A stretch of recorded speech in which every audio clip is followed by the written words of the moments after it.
warahmatullahi wabarakatuh. Alhamdulillahi rabbil alamin. Wassalatu wassalamu ala sayyidina Muhammadin habibi rabbil alamin, imamil muttaqin, sayyidil anbiya'i wal mursalin, sayyidina wa nabiyyina Muhammadin sallallahu alaihi wa ala alihi wa ashabihi wa sallama tasliman katsira, amma ba'd. Yang saya sayangi dan yang saya cintai, para kiai, para alim ulama, para asatid, ibu-ibu ustadzah, bapak camat, ibu camat, beserta rombongannya, khususnya kepada Kiai Haji Abdul Khalik beserta pengurus Madrasah Amir Masjid Al-Muttaqin beserta Bapak Kiai Haji Amir Mahmud,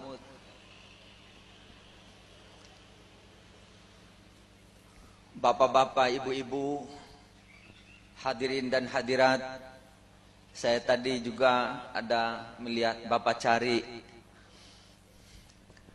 Mudah-mudahan kita semua dirahmati oleh Allah atas kesepakatan bersama mengadakan haul masal bagi guru-guru kita, ayah keluarga kita, dan tokoh-tokoh kita yang berada di desa Jajar. Saya terkejut mendengar ada haul masal, dan ini awal pertama di dalam sejarah Indonesia. Haul pertama, haul masal berada di desa Jaja, Kota Demak. Jaja. Belum pernah terjadi. Dan saya yakin ini menjadikan salah satu momentum kehidupan umat Islam yang benar-benar mulai meningkat ekonominya. Pernah terjadi di zaman Nabi Muhammad sallallahu alaihi wasallam. Seorang pemuda datang menangis merintih-rintih di depan Nabi, sampai mengundang Nabi untuk keluar di tempat penerimaan tamunya. Lalu Nabi bertanya, "Wahai anak muda, apa yang membuat engkau menangis terintih-rintih seperti ini?" Anak muda itu menjawab, "Semalam saya memimpikan ayah saya, ya Rasulullah. Ayah saya masuk di dalam satu masjid bersama rombongan yang sangat banyak, sehingga terjadi hiruk pikuk di dalam masjid itu. Dan saya melihat adalah anak-anak daripada orang-orang tua yang berkumpul di dalam masjid itu. Semua orang tua mereka membawa tentengan, sepertinya baru pulang dari walimah. Mereka bergembira ria.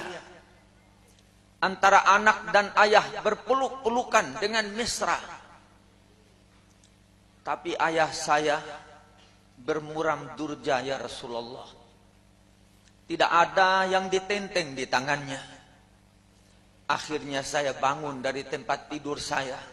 Saya lari berkunjung ke rumah engkau ini, wahai Rasulullah. Tolong takbirkan apa yang terjadi pada diri ayah saya dan saya. Lalu saya melihat ayah saya seperti demikian, ya Rasulullah. Seraya Nabi Muhammad bersabda, Hal gara'ta syai'an minal Qur'ani hadiyatan li abik. Adakah pernah engkau membacakan ayat-ayat Al-Quran yang kau hadiahkan kepada ayahnya? Anak muda itu menjawab, saya tidak pernah membaca apa-apa untuk ayah saya, wahai Rasulullah. Rasulullah sallallahu alaihi wasallam memberikan petunjuk kepada anak muda itu. Mudah-mudahan sepulangmu dari sini, cobalah kirim apa saja daripada ayat-ayat dan doa untuk orang tua kamu itu. Sepulangnya dia tinggalkan semua pekerjaannya. Dia hanya menengadah, memohon doa kepada Allah untuk orang tuanya yang muram durja dan tidak membawa tentengan barakah itu. Dia membaca ayat-ayat suci Al-Quran, dia hadiahkan kepada orang tuanya. Malam pun dia bermimpi lagi seperti kemarin. Ayah-ayah semua pada datang memenuhi masjid. Ayahnya anak muda itu pun datang juga. Semua yang datang senang bergembira ria. Ayahnya anak muda itu juga senang bergembira ria. Semua membawa tentengan. Ayahnya anak itu juga membawa tentengan. Sehingga membawa anak muda tadi pergi memeluk ayahnya sambil bertanya, ayah, begitu muram dan tidak ada di tanganmu tentengan kemarin.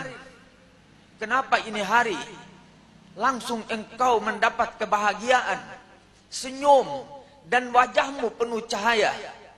Dan tentenganmu ini dari mana kau dapat, wahai ayahku? Ayahnya menjawab, ini kiriman engkau yang baru tiba di tanganku.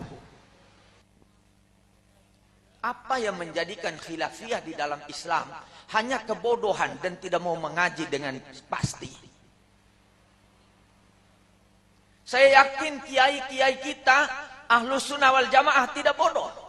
Karena kiai-kiai Ahlus Sunnah wal Jamaah yang memunculkan doa ini dari Al-Quran, yang membaca tahlil itu adalah kiai-kiai Ahlus Sunnah wal Jamaah yang madhabnya Syafi'i, yang masih dituntun sampai hari ini di pondok-pondok pesantren, di madrasah-madrasah, di masjid-masjid, di Demak khususnya. Ini kesemuanya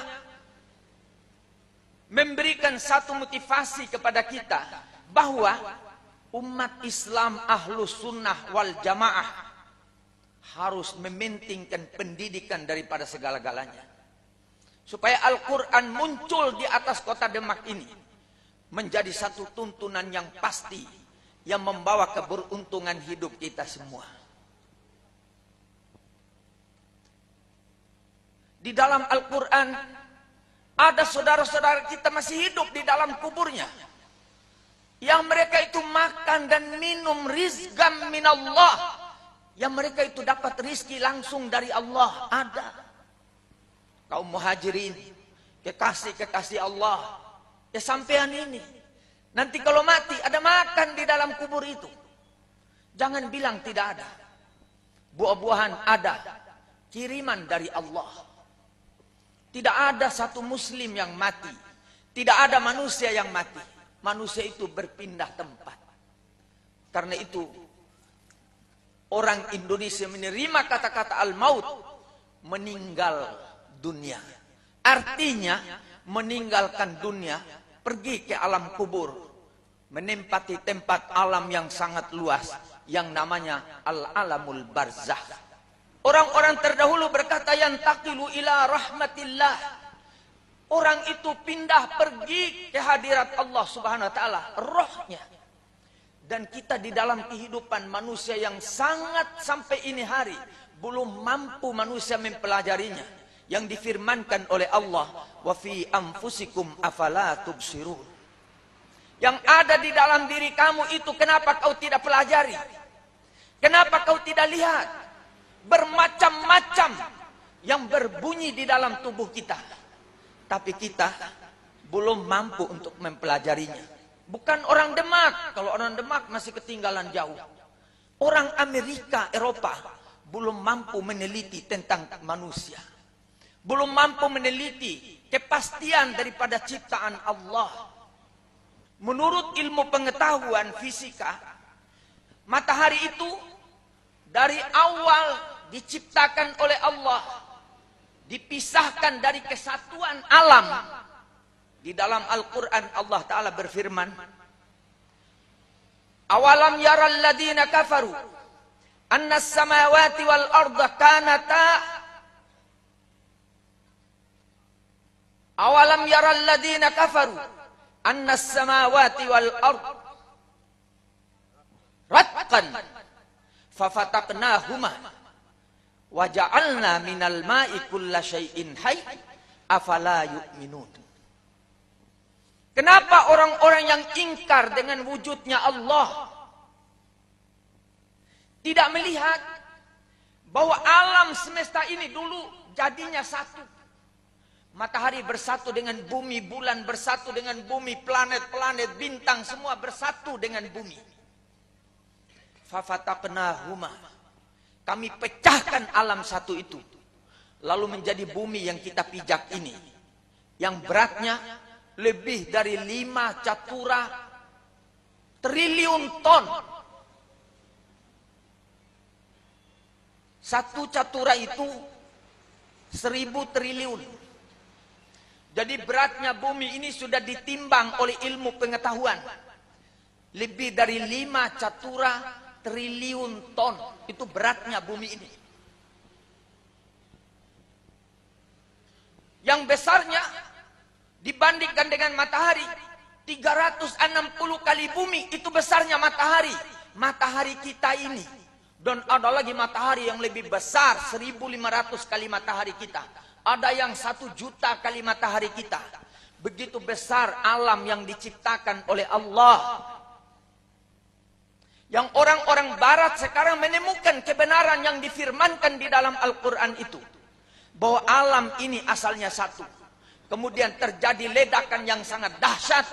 Lalu berhancuran pecah menjadi alam yang jumlahnya tidak tahu berapa triliun, jutaan, biliun.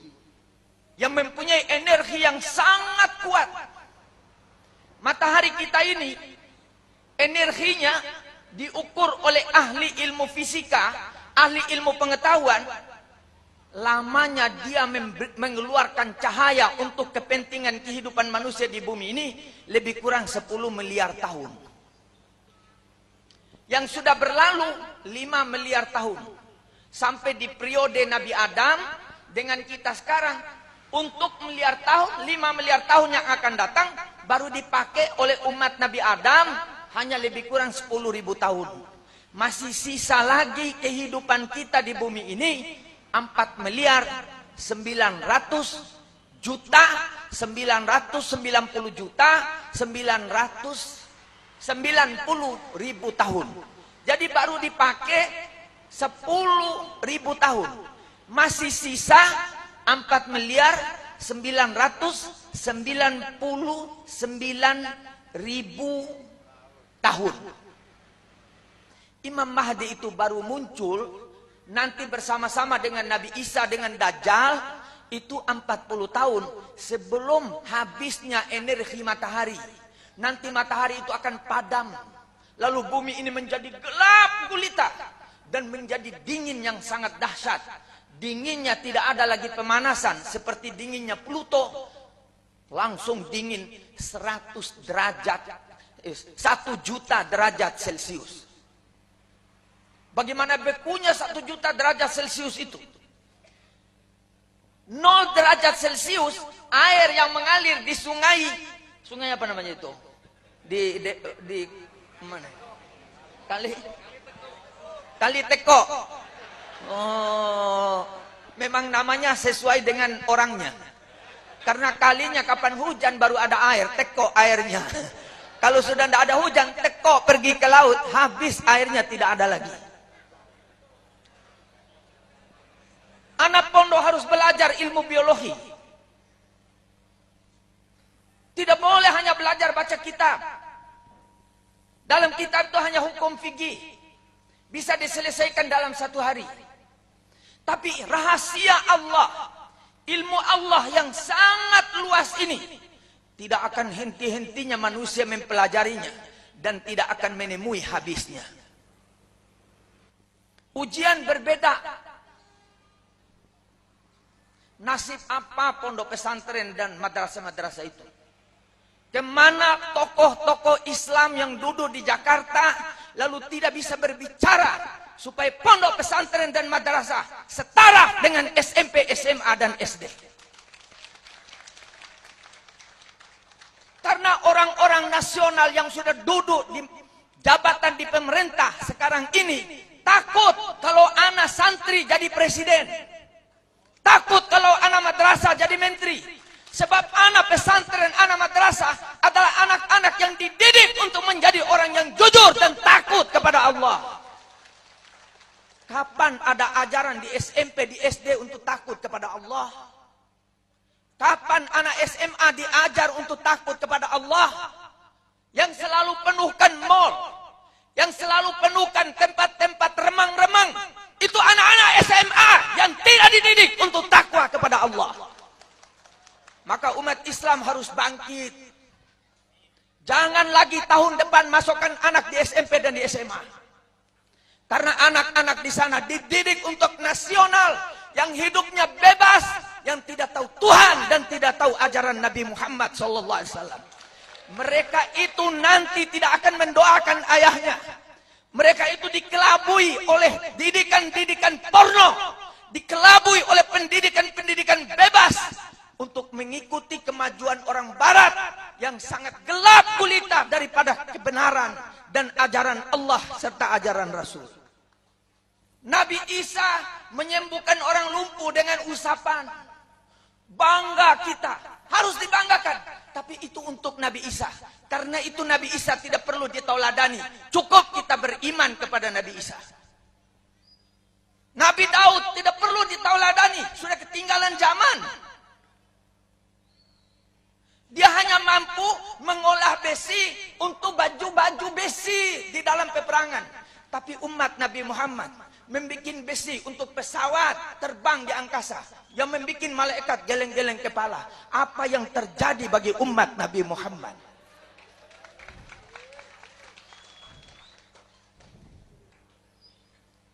Nabi Daud puasa, satu hari puasa, satu hari tidak, satu hari puasa, satu hari tidak. Lalu ada umat Muhammad yang mengikuti puasa Nabi Daud. Itu orang ketinggalan zaman. Di zaman Nabi Daud kurang makan. Karena itu puasa sehari, puasa tidak. Ini hari dapat makan, besok tidak, ya puasa. Umat Nabi Muhammad makanan bermacam-macam. Tanam padi 1 hektar keluar 2 ton. Setelah maju ilmu pengetahuan, ditemukan nuklir. Bibit padi itu ditradiksi dengan nuklir. Nanti bapak-bapak di Demak, di Jepara, di Kudus, di Pati akan mendapat PLTU dari tenaga PLTN. Apa PLTN itu? Pembangkit tenaga listrik nuklir yang didapat oleh Demak ini. Jangan dibodohi oleh orang-orang nasional. Apa itu? Itu bikin bodoh kita. Kita disuruh demo supaya tidak dibangun di sini, dibangun di Jakarta. Tidak ada nuklir bikin rusak orang. Omong kosong itu, nonsen. Di Soviet sekarang, ampasnya nuklir yang dipakai pembangkit tenaga listrik, itu debunya dijadikan tepung untuk bikin roti. Nuklir dimakan oleh umat Nabi Muhammad. Loh, orang Jepara takut ada apa itu pembangkit tenaga listrik nuklir, takut. Apa yang ditakuti? Tidak pernah Nabi Muhammad mengajar kita takut sama nuklir. Coba cari di dalam Al-Quran. Cari di hadis Nabi. Malah dibikin mainan oleh Allah. Wa may ya'mal mithqala dzarratin khairan yarah wa may ya'mal mithqala dzarratin syarran yarah. Dzarrah itu nuklir. Sekecil apapun yang dibuat oleh manusia yang baik, dia akan melihat baik. Seburuk apapun yang dia buat, yang kecil, sekarang baru ditemukan nuklir. Nanti akan manusia umat Nabi Muhammad menemukan lagi di bawahnya nuklir. Tidak ada apa-apanya nuklir itu. Allah Subhanahu wa taala mengajak kita untuk takut kepada Allah. Bukan takut kepada nuklir. Nuklir untuk pembangkit listrik supaya nyala yang ada ini lebih daripada sekarang. Harus pakai nuklir. Nggak laku lagi pakai batu bara. Tanah kita rusak, bumi kita rusak. Orang sementara manusia yang tertentu yang menikmati kekayaan alam Indonesia. Orang Jepara tidak dapat apa-apa, hanya mendapat sinar listrik yang remang-remang seperti ini. Saya ini sekolah di London. Bukan sekolah sekedar di Jawa Timur. Saya pergi cari ilmu menjelajahi Arab. Karena itu saya tahu orang Arab. Saya pergi belajar di London. Kalau seseorang mau jadi presiden, tidak boleh tamatan UI. Tidak boleh. Apalagi tamatan SD untuk jadi DPR. Itu tunggu kehancuran kamu punya negara. Orang di Gajah Mada mau jadi presiden, mau jadi menteri. Itu manusia-manusia apa itu? Harus sekolah dulu di London untuk menjadi presiden. Dan hanya satu sekolah di seluruh dunia yang mencetak presiden atau raja. Nama sekolahnya Intelligence School. Saya kepingin orang maju dari Demak. Anak murid saya di Demak ini lebih dari 250. Itu yang laki. Yang perempuan lagi kayak macan. Itu orang Demak.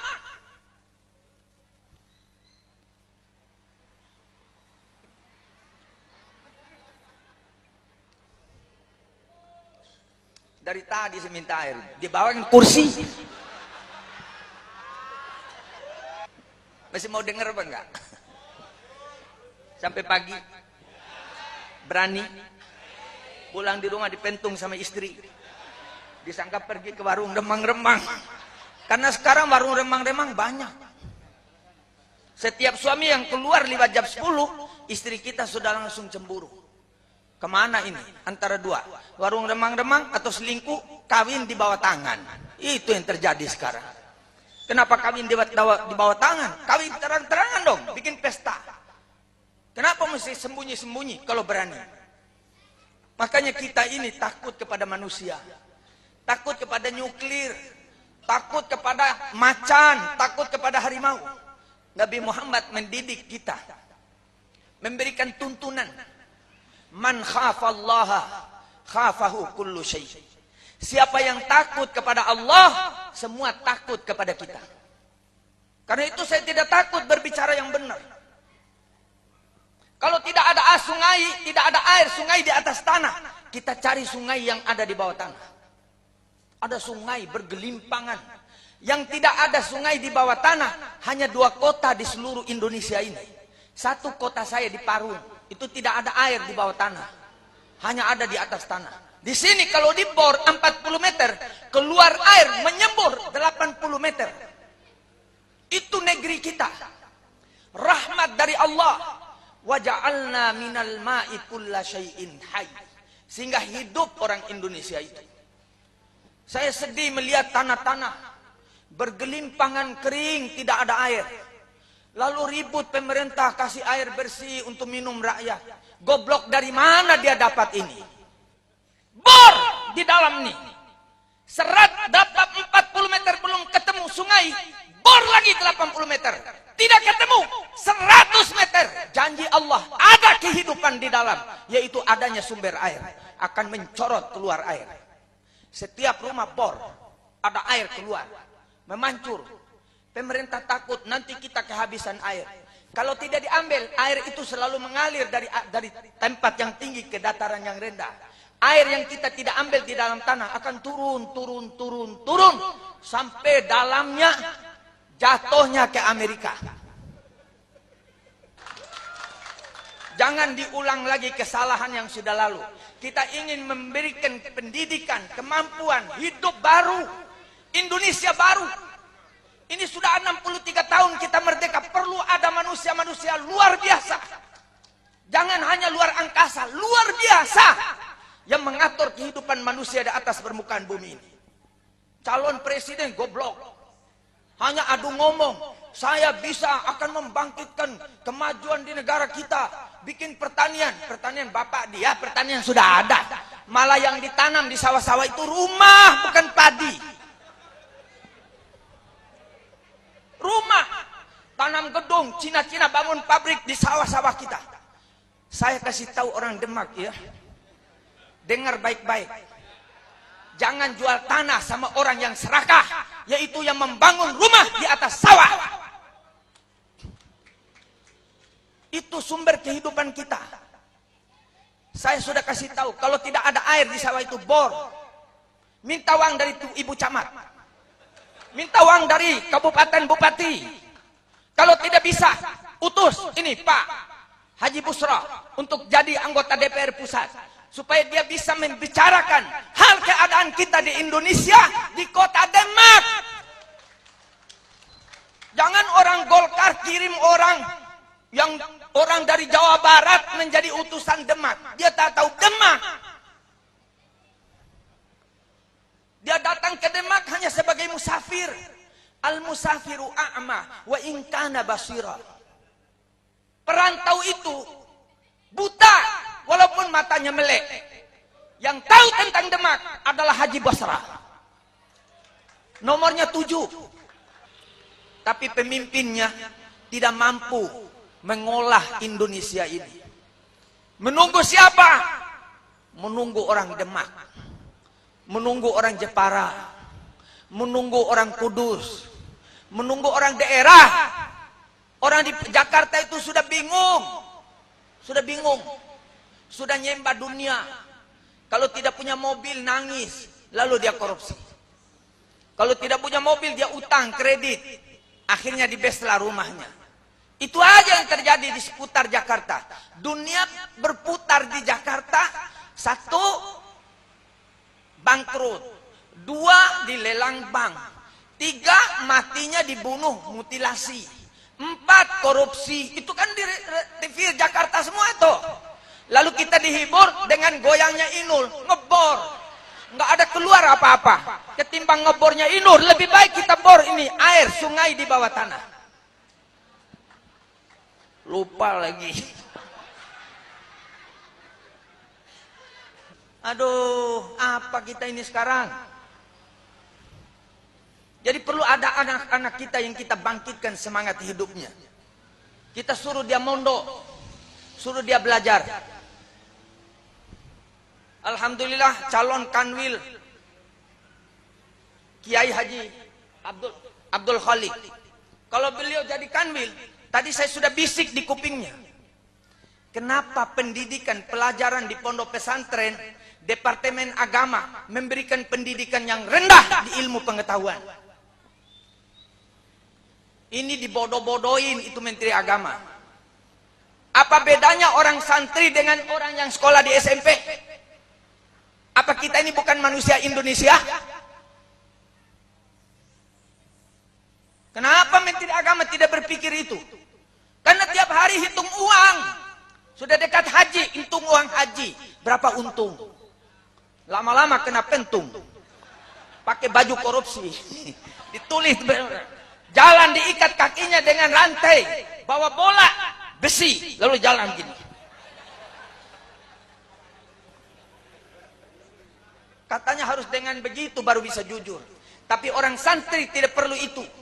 Pendidikan pesantren, pendidikan madrasah. Ittaqullah. Ya ayuhan nasu taqu rabbakum. Diajak manusia semua takutlah kepada Tuhan kamu. Orang yang beriman, ya ayyuhalladzina amanu taqullah haqqa tuqati wa la tamutunna illa wa antum muslimun. Pendidikan isbat. Tidak boleh mundur. Takut tetap kepada Allah. Mati harus mati dengan Islam dan takwa kepada Allah. Itu sumpah kita orang Islam yang dididik oleh Allah karena ada iman di dalam hati kita. Kalau orang non muslim tidak ada iman. Imannya itu kapan dapat rizki. Kalau dapat bencana, nangisnya kepada siapa? Tuhan yang tidak bisa bergerak. Ya ayuhan nas, duriba mathalun.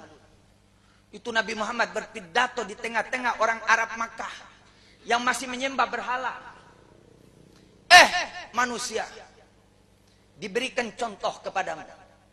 Innal ladzina tad'una min dunillah la yakhluquna dzubaba walau istama'u lahu. Yang kau sembah selain Allah itu, mereka tidak bisa bikin walaupun seekor lalat. Walaupun Tuhan-Tuhan itu berkumpul semuanya untuk bikin satu ekor lalat, tidak bisa. Kok kamu sembah, goblok? Ditaruh di situ dia duduk sampai kiamat. Datang anjing dia tetap duduk. Lalat ngambil minyak harum yang ditaruh-taruh di atas kepalanya Tuhan itu. Datang ambillah. Dia tidak bisa menggerakkan tangan untuk menghalau lalat. Model begitu kau sembah. Dha'ufat talib wal matlub. Yang menyembah dan yang disembah sama-sama orang yang tidak bermoral. Kita punya Tuhan Allah. Tidak perlu takut. Nggak ada polisi mau tangkap pidato seperti ini. Nggak ada. Polisi juga punya akal kok. Ini kan pidato benar. Nggak ada. Malah asik polisi berjoget di belakang tuh. Baru ada manusia seperti ini. Karena polisi itu mendapat keberuntungan di saat Kiai menjadi presiden. Waktu Presiden almarhum Bung Karno, waktu Presiden Soeharto, waktu Presiden Habibie, waktu Presiden Megawati, tidak ada yang bisa menyelesaikan masalah polisi dengan tentara. Polisi dijajah oleh tentara. Tidak bisa bergerak apa-apa. Datang Gus Dur, pisahkan tentara, jaga itu pulau-pulau, jaga itu laut Indonesia. Kapan perang baru kau nongol di dalam kota. Polisi yang menjaga keamanan. Itu hebatnya Gus Dur. Karena itu Gus Dur ini adalah aset negara Republik Indonesia untuk orang Islam. Jangan caci maki Gus Dur. Datang anak-anak muda baru belajar 2 ayat 3 hadis sudah Gus Dur itu tidak benar. Kemarin saya dihajar sama anak-anak muda dari Jepara. Gus Dur itu apa? Dia bantu Ahmadiyah. Saya pernah bertanya dengan Gus Dur. Gus Dur bantu Ahmadiyah? Enggak. Ahmadiyah itu kafir. Di depan saya. Tanya orangnya. Tetapi kan sekarang berkeliaran berita Gus Dur bela Ahmadiyah. Saya tidak bela Ahmadiyah. Saya bela orangnya. Takut kalau timbul lagi seperti zaman PKI. Dulu timbul sembelih-sembelih lagi. Itu yang saya tidak mau. Jangan manusia disembelih. Ada juga orang yang lain tidak agama Islam. Biarkan aja. Sampai kapan sih? Ini kan kebodohan dari pejabat kita. Yang tidak bisa menyelesaikan. Bukan urusan Gus Dur itu. Urusan Menteri Agama. Bukan urusan Gus Dur. Kita mesti caci maki Menteri Agama. Yang mengatur agama di Indonesia ini bukan Gus Dur. Gus Dur mengurus kita orang NU. Kalau Habib Segaf ditangkap, Gus Dur yang masuk. Saya disuruh keluar. Sampaikan pidato ini Habib. Saya duduk di dalam penjara. Siapa yang berani penjara Gus Dur? Ada kiai bicara-bicara Gus Dur datang gemetar. Pergi ke kamar mandi kencing. Dari takutnya. Orang hebat. Diakui di dunia barat. Orang terparsia itu adalah Gus Dur. Bukan Habibie. Habibie kan nyon untuk belajar. Gus Durnya orang cerdas. Waktu dilantik jadi itu bukan pergi Makkah. Semua orang Islam ribut. Negara-negara Islam ribut. Apa ini Gus Dur? Sudah dilantik kok tidak pergi Makkah ziarah Nabi. Perginya kemana? Ke Kuba. Ke negeri komunis. Ferdinand Castro. Amerika gigit gigi. Kurutu. Kenapa pergi ke Ferdinand Castro? Kok tidak datang di New York? Tidak datang di Washington? Duta Arab Saudi panggil saya, undang saya. Bagaimana ini Habib Gus Dur? Kenapa? Kenapa dia pergi ke negara komunis? Tidak pergi ke Makkah, tawaf, sa'i. Alah! Kita orang Indonesia, kamu orang suruh sa'i, suruh umrah. Tapi kamu orang bayar, mengambil pajak dari orang Indonesia. Rakus kamu punya bangsa. Itu negara Saudi Arabia bor minyak satu hari 10 juta barel, Pak. 10 juta barel. Yang namanya ma'din. Apa itu ma'din? Barang yang ditambang itu zakatnya 5%. 5% kali 10 juta barel satu hari. Dia harus kirim zakatnya ke Indonesia 200.000 barel. Mana uangnya? Bicara-bicara Gus Dur, ente tidak tahu agama Arab, keluar dari Indonesia. Karena itu Gus Dur bikin BLB di Parung, MLB di Parung. Waktu mau bikin di Bali, saya bilang jangan. Kenapa Beb? Kan kemarin baru ada musyawarah Ahmadiyah di Bali. Nanti orang-orang akan tambah menuduh Gus Dur membantu Ahmadiyah. Kalau begitu pindah ke Surabaya. Saya bilang Surabaya itu orangnya tukang caro. Sedikit-sedikit celurik. Nanti mati banyak orang PKB. Gus Dur lagi yang salah namanya. Kalau begitu di tempat Habib. Saya bilang sana aman. Saya punya tentara. 13.000. Ada Habib. Demo-demo pakai jubah. Suruh datang ke pondok saya. Katanya mau datang. Saya bilang pulang di tengah jalan. Jangan datang cari mati di sini. Saya kubur di sawah-sawah saya di situ. Tuhan Maha Agung. Tuhan Maha Besar. Allah Maha Tahu. Habib itu masuk penjara. Sampai ini hari nggak ada polisi mau kasih keluar. Sudah selesai batas waktu, ditahan lagi. Karena belum diputuskan. Pakai jubah-jubah lagi duduk di pengadilan. Saya kalau dibawa ke pengadilan, saya telanjang bulat. Untuk apa bawa baju ini? Ini bajunya ulama. Loh, ini baju mahal. Tidak bisa dibeli dengan uang, dibeli dengan takwa. Dulu abah saya marah karena saya pakai baju begini. Apa itu pakai udek-udek? Yang memang udek-udek ini yang bisa menyelamatkan saya. Apa? Kenapa? Abah, kalau saya masuk bioskop, semua bioskop orang yang duduk bioskop pada lari. Mereka sangka ada hantu masuk gedung bioskop. Kalau masuk di tempat remang-remang, perempuannya bukan menyambut saya, tapi perempuannya lari. Ada ulama datang mau hajar kita ini. Ini baju takwa. Walibasut takwa khairun. Wahuwa khairun. Baju yang baik, baju yang bagus. Ketimbang pakai celana pendek itu anak perempuan. Kita malu lihatnya ya. Yang pahanya putih enggan untuk kita nonton karena kita tidak bisa dapat juga.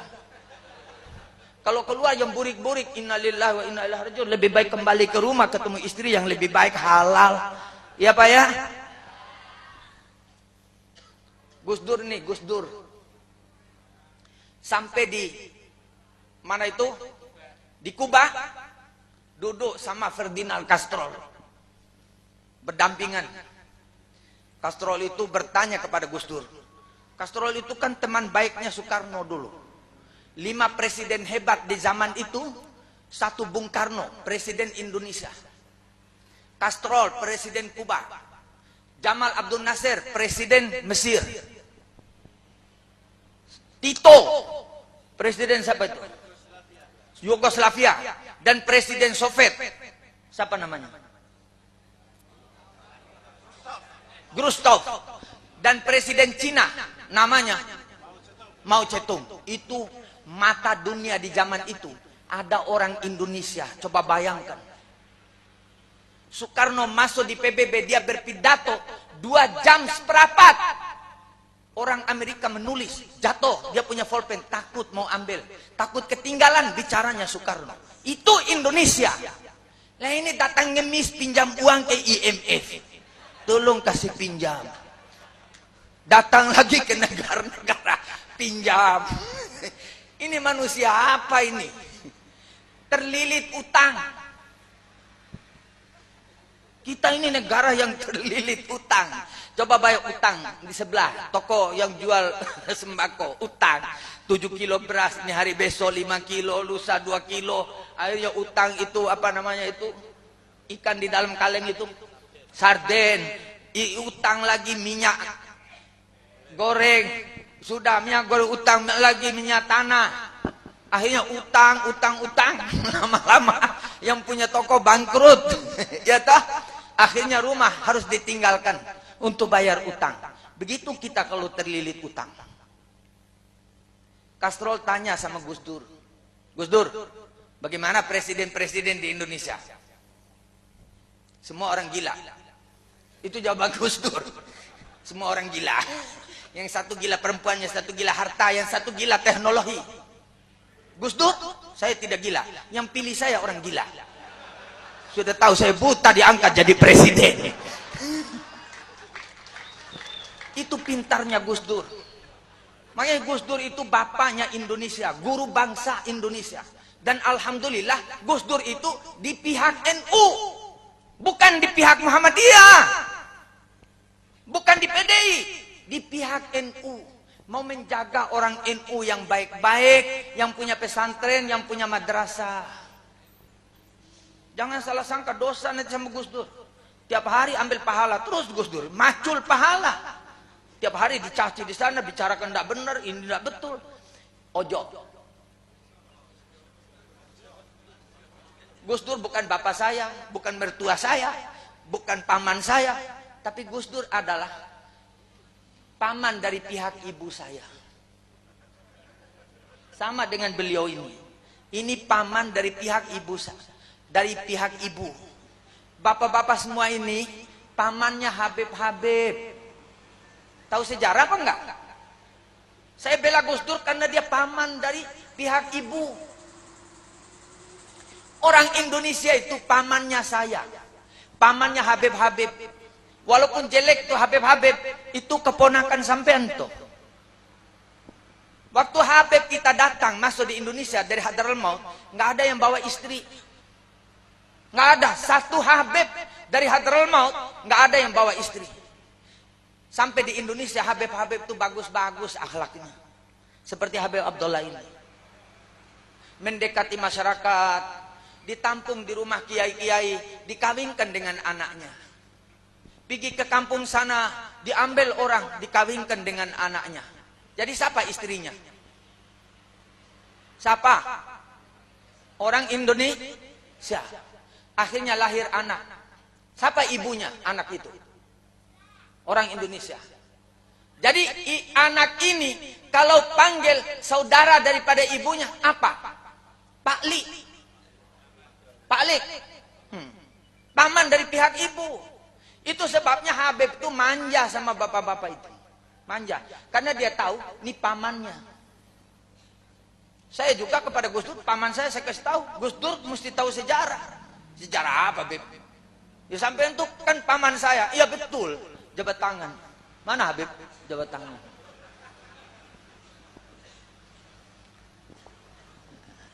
Jadi begitu kedudukan Habib di Indonesia.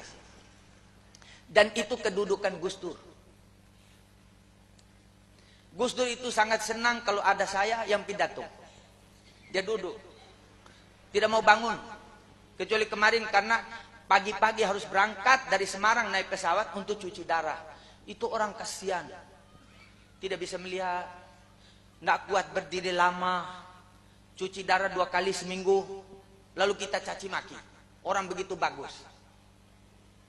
Yang salah itu Menteri Agama, bukan salah Gus Dur.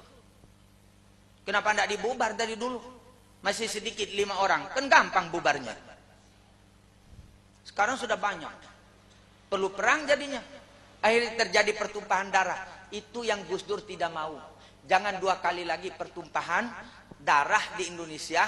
Rakyat Indonesia saling bunuh-membunuh. Orang lain enak-enak goyang kaki, angkat kaki, punya mobil Mercedes, ente sepeda patah tidak punya. Kalau tidak kredit nggak punya motor. Naik motor untuk bunuh diri.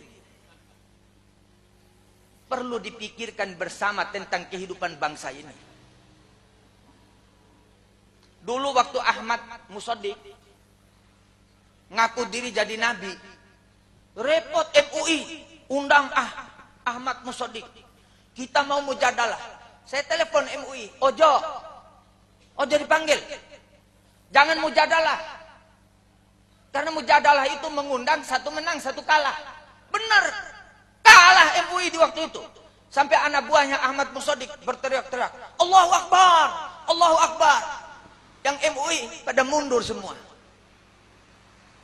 Saya majukan pendapat saya. Bagaimana caranya? Mau juga dengar, tapi tidak dikerjakan. Dan dosa.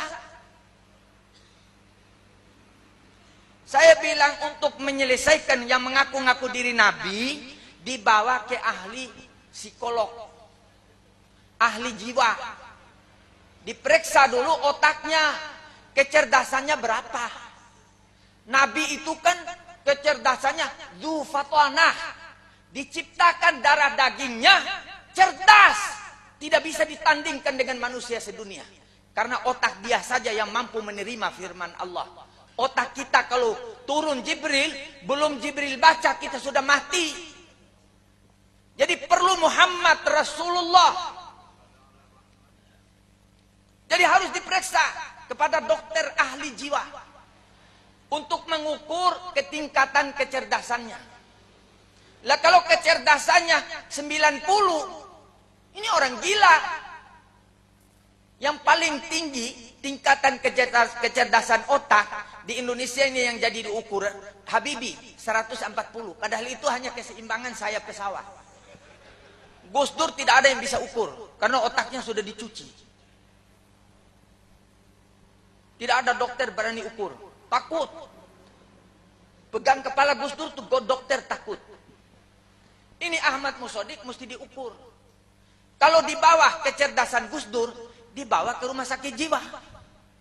Selesai urusannya. Anak buahnya pasti berkata, rupanya nabi palsu yang kita ikut ini orang gila rupanya. Ya tah? Makanya kita harus bekerja keras. Laqad khalaqnal insana fi kabad. Sungguh kami ciptakan manusia untuk capek. Nggak ada orang duduk di rumah datang uang, nggak ada. Nggak ada hujan uang, nggak ada.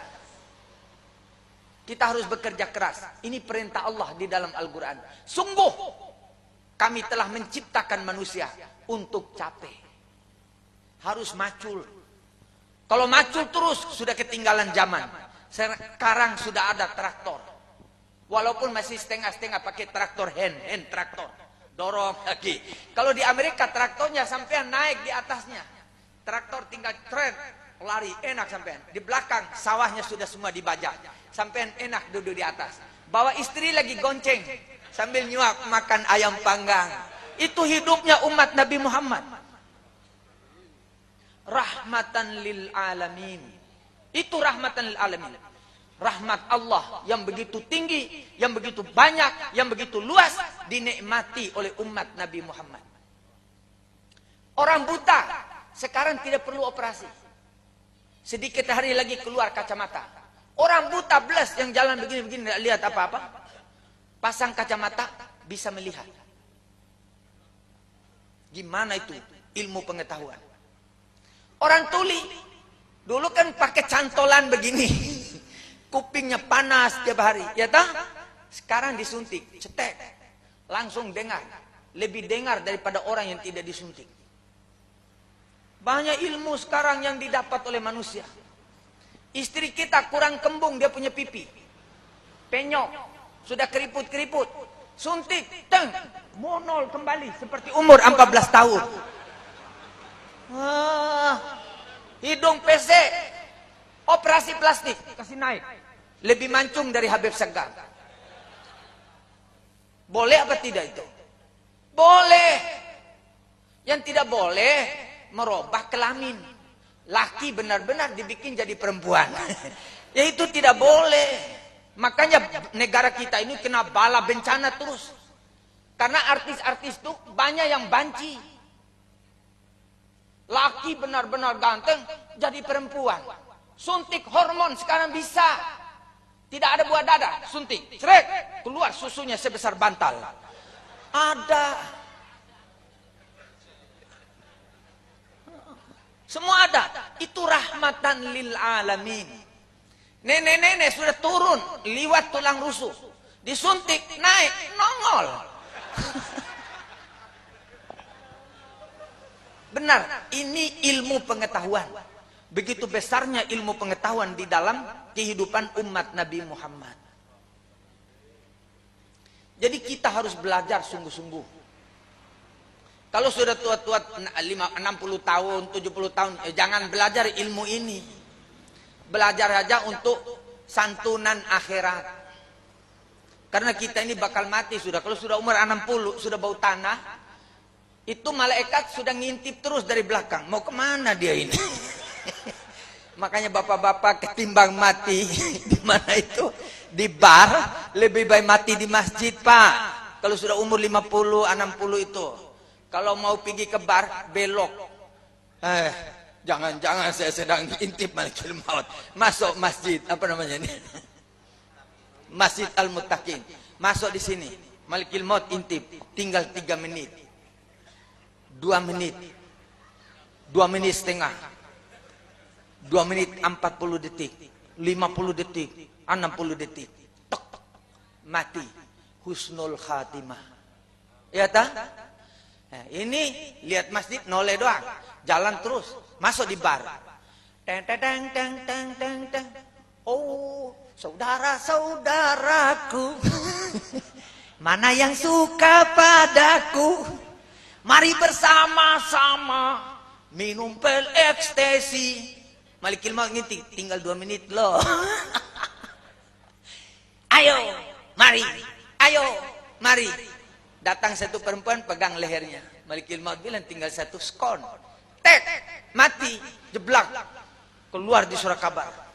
Bapak Martoyo tadi malam keluar di TV. Jatuh di bar di saat dipegang-pegang gadis jelita di bar Marhono. Mati. Innalillahi wa inna ilaihi rajiun. Itu bukan innalillahi wa inna ilaihi rajiun. Inna ilal bari minal baiti. Ya dah. Mati apa namanya itu? Mati su'ul khatimah. Apa itu mati su'ul khatimah? Matinya jelek. Seperti anak-anak muda ini. Naik motor, lari sekencang-kencangnya. Deng, hebat. Kejepit oleh trek. Mati. Mati apa itu? Su'ul khatimah. Soal dia mati Islam, apa itu syahadat, kita tidak urusan. Jelek matinya, itu namanya su'ul khatimah, bukan mati kafir. Tidak ada orang Islam mati kafir. Tapi jelek. Di tempat jelek dia mati. Mati keinjak roda mobil karena dia lari kencang. Ya tak? Balapan sama mobil. Karena dia ada gonceng pacar. Dua-dua masuk di bawah kolong. Orang bilang mati sama pacarnya. Itu mati sul khatimah. Makanya perlu apa yang kita buat dijaga-jaga. Pergi melancong. Lihat, oh ini ombak naik, jangan mandi. Mandi aja di pinggir, air di kolam. Atau mandi pulang ke rumah. Ini enggak, dia lawan itu ombak. Tenggelam, di bawah arus. Mati apa itu? Sul khatimah itu. Mati, apa sul khatimah itu? Mati jelek. Kolok. Mati kelelep tadi. Oh, mati kelelep. Sul khatimah. Kalau mati kafir, nggak ada orang Islam. Tunggu pengampunan Allah, ya tak? Tapi kalau orang tidak Muslim, itu urusan dia. Mau mati sul khatimah, mau mati kafir ke, bukan urusan kita. Tapi orang Islam perlu dididik. Anak-anak muda jangan lagi naik motor kencang-kencang, mati sul khatimah loh. Rokok, ini kan fatwa Menteri mana MUI, rokok haram. Bagaimana sampean? Mau tinggalkan rokok? Soal haram itu urusan dia deh. Tapi yang saya tahu dan bapak-bapak tahu, rokok itu membawa penyakit, ya kan? Bisa penyakit paru-paru, bisa penyakit jantung, bisa liver bengkak, darah kita menjadi kental, lalu kita bisa jadi bodoh, cepat pikun, anak di dalam perut kandungan istri kita rusak, otaknya lemah. Apa kita mau hidup seperti itu? Nah, kalau ada kesadaran, lebih baik berhenti. Karena uang yang perlu untuk pendidikan anak kita, kita beli penyakit. Itu kan dosa. Ya tak? Jadi lebih baik apa? Berhenti. Berhenti lebih baik. Kenapa kita mau menderita sakit? Batuk tengah malam. Satu kampung tidak bisa tidur. Dosa. Bikin resah tetangga, iya kan? Berhenti, bapak-bapak saya kasih nasihat. Berhenti merokok. Kasih sehat badan. Supaya orang Islam tuh gagah gitu. Dadanya busung. Napasnya lega. Orang merokok itu kan napasnya separuh. Apalagi kalau sakarat, sengsara sekali. Hidup-hidup saja matinya apa itu sesat. Sakarat.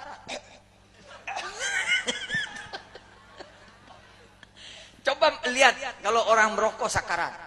Parah loh. Karena masuknya cuma sampai di sini. Di sini tidak masuk. Karena paru-parunya penuh dengan nikotin.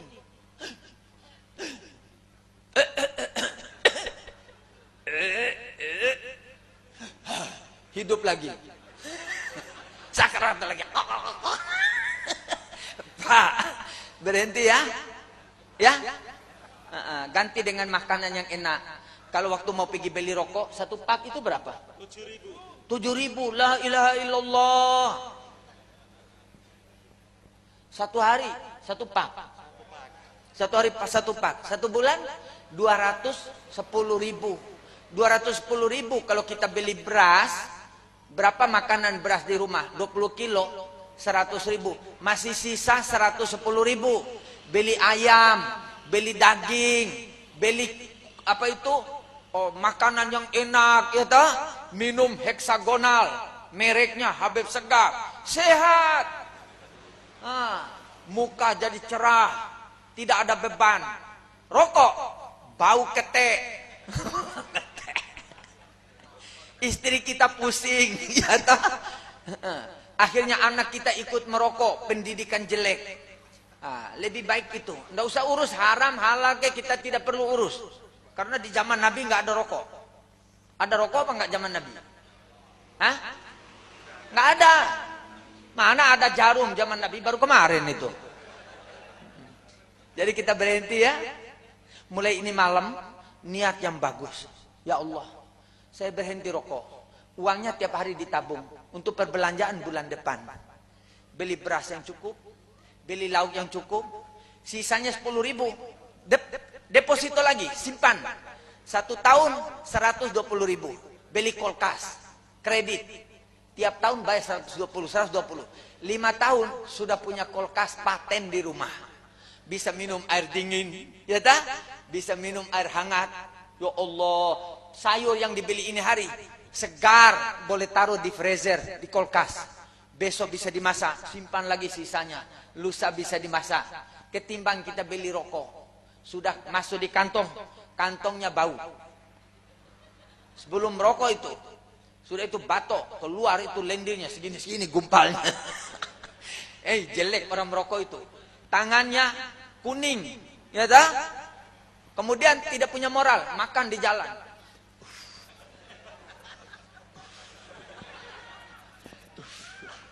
Sudah mau habis, mau dibuang sayang, dibuang. Sudah, buang. Tidak ada kebersihan. Coba tidak merokok, tidak ada yang dibuang-buang di jalan. Ya kan? Coba ikrar. Bismillahirrahmanirrahim. Coba baca.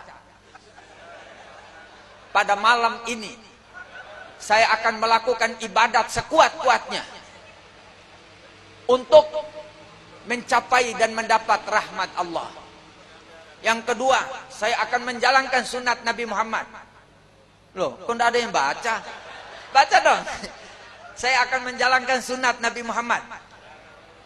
Setiap tahun saya akan mengadakan, ini nazar ini, saya akan mengadakan haul bersama di tempat ini.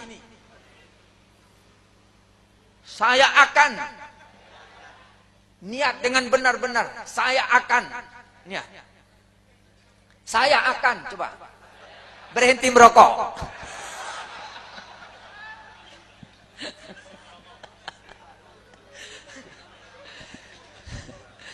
Cuma saya kepingin orang Islam, umat Islam berpikir yang bagus, ya toh, supaya sehat. Itu yang perlu, ya. Kesadaran kesadaran, pikiran yang sehat, ya. Berhenti merokok ya. Mudah-mudahan Allah Subhanahu wa taala memberikan rahmat kepada kita semua. Apa yang kita buat pada malam ini menjadi catatan yang baik di sisi Allah Subhanahu wa taala yang mengantar kita untuk masuk surga Allah. Ya Allah ya Rahman ya Rahim ya Wadud ya Wasi'al Maghfirah. Berikan kepada kami pemimpin-pemimpin yang mulia hatinya, yang memimpin kami kepada jalan yang benar, yang memberikan kesegaran hidup di Indonesia, kedamaian, ketentraman dan aman. Ya Tuhan kami ya Allah, kasihanilah kami umat muslimin, berikanlah rizki yang luas untuk kami, yang halal untuk kami, dan berikan kami anak-anak cucu-cucu kami, anak-anak dan cucu-cucu yang soleh dan yang solehat. Berikanlah dengan kemudahan beribadat untuk kami, mendekat kepada kamu ya Allah, supaya kami bisa berjalan menuju pintu surgamu. Limpahkanlah rahmat dan kasih sayangmu kepada kami umat muslimin dan muslimat. Limpahkanlah rahmat dan kasih sayang kepada negara bangsa kami ya Rabbal Alamin, supaya kami hidup seperti negara-negara lain yang sudah maju. Uangnya banyak, rahmat yang diberikan kepada mereka banyak, jalannya bagus ya Allah, rumah tangganya damai ya Rabbal Alamin. Ya Allah ya Rahman, berikan kesadaran kepada saudara-saudara kami yang belum sadar untuk mereka bertaubat daripada dosa-dosa. Berikan kesadaran untuk meninggalkan perbuatan-perbuatan yang tidak bermanfaat. Bukakan pintu hati kami ya Allah untuk mendapat ilmu-ilmu yang bermanfaat, yang membimbing kehidupan kami, rumah tangga kami, keluarga kami, bangsa kami dan negara kami. Ya Rahman ya Rahim ya Wadud ya Wasi'al Maghfirah. Keluarkanlah hasil bumi dari negeri kami ya Allah untuk kepentingan kehidupan bangsa Indonesia. Turunkan rahmat hujan yang memberikan kesuburan tanah kami, seperti janji Nabi-Mu, seluas kuburan, seluas masyrik dan maghrib. Berikanlah nur dan cahaya di dalam kuburan mereka, jauhkan daripada kegelapan dan kesempitan. Ya Allah ya Rahman, berikan makanan dan minuman yang nikmat untuk mereka yang ada di tempat dan yang telah Kau sedia di alam barzakh-Mu.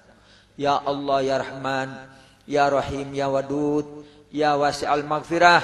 Kepada anak-anak muda kami ya Allah, berikan kesadaran untuk mereka kembali ke masjid-masjid-Mu, ke surau-surau-Mu untuk melakukan sholat berjamaah, supaya mereka ya Allah mendapat hidayat dan petunjuk dari-Mu selalu.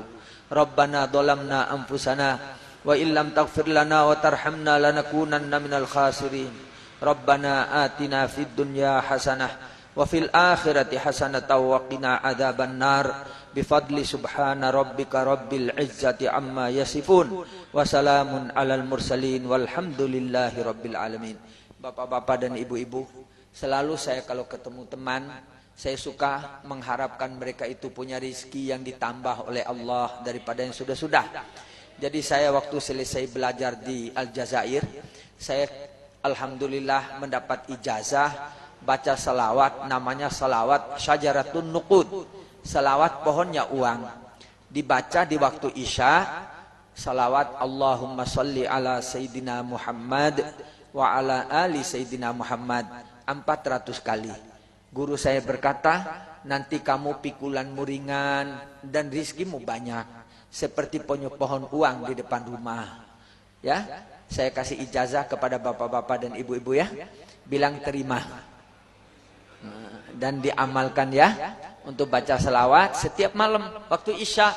Tidak harus habis sholat, yang penting di waktu Isya, dari mulai habis sembahyang Isya sampai terbitnya fajar. Sambil nonton TV, sambil pegang tasbih, baca selawat, sambil ngobrol sama istri, anak, keluarga, jangan lepas pegang tasbih, baca selawat. Allahumma salli ala Sayyidina Muhammad wa ala ali Sayyidina Muhammad. Allahumma salli ala Sayyidina Muhammad wa ala ali Sayyidina Muhammad. Dan saya buktikan sendiri, saya dulu miskin papa. Miskin papa. Istri saya itu bajunya cuma satu di badan. Kalau mau pergi periksa ke rumah sakit bersalin, itu tidak disuruh bayar, karena baju itu saja yang dipakai. Nah, tapi setelah saya mendapat guru mengijazahkan selawat ini, saya itu betul-betul dilimpahi uang. Saya kasih tahu teman-teman saya, jangan kasih sudah sama saya sudah cukup, lebih tetap aja dikasih. Nggak tahu berkatnya selawat itu. Itu hak. Orang-orang kikir itu kantongnya itu sampai robek. Dilepasnya uangnya. Kalau lihat saya gitu, dilepas. Karena saya mengamalkannya betul-betul dengan istiqamah. Jadi bapak-bapak, ibu-ibu, saya harapkan membaca dengan istiqamah. Insyaallah diberkahi oleh Allah Subhanahu wa taala. Wabillahi taufiq wal hidayah. Assalamualaikum warahmatullahi wabarakatuh. Pada yang terhormat Habib Sakaf disampaikan ucapan terima kasih. Bapak, Ibu, dan saudara-saudara sekalian, demikianlah seluruh rangkaian acara pada pengajian umum pada malam hari ini telah selesai. Terima kasih atas perhatiannya dan segala kekurangan mohon maaf yang sebesar-besarnya. Allahumma sholli ala Muhammad.